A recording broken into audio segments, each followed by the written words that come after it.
এই বাপ, তোমরা যারা সিজদা করো না, তোমরা বলো না বাজান, বলো না এই দরদি ভাই চিৎকার করে বললাম, তুমি যদি বলো তোমার পায়ে ধরতে, আমি পায়ে ধরতে রাজি। তুমি যদি বলো তোমারে জড়িয়ে ধরে কাঁদতে, আমি কাঁদতে রাজি। তুমি বলো কেন আল্লাহর সাথে রাগ করলা? কেন আল্লাহর সাথে রাগ করলা? কেন আল্লাহর সাথে নারাজ হইলা? কেন সেজদা কপালে জুটলো না?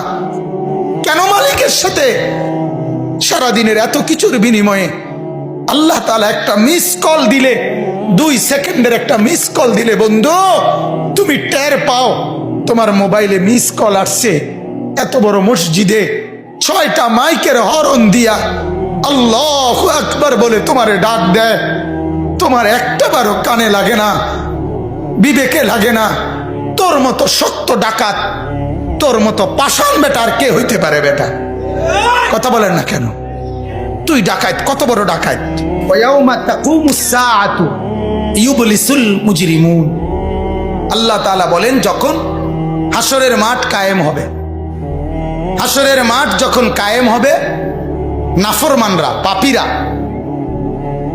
সমস্ত অপরাধীরা হাসরের মাঠের দৃশ্য এক নজর চতুর্দিক দেখার পর, অবস্থাটা উপলব্ধি করার পরই ইউবলিসুল মুজরিমুন, আল্লাহ বলে সব পাপীরা একেবারে ভেবাচেকা, একেবারে এলোমেলো, অস্থির, পেরেশান হয়ে যায়।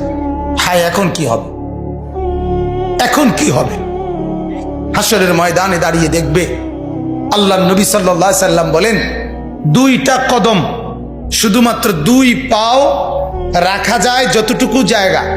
আল্লাহ রাসূল সাল্লাল্লাহু আলাইহি সাল্লাম বলেন একজন মানুষ হাসরের ময়দানে শুধু এতটুকু জায়গায় বরাদ্দ পাবে।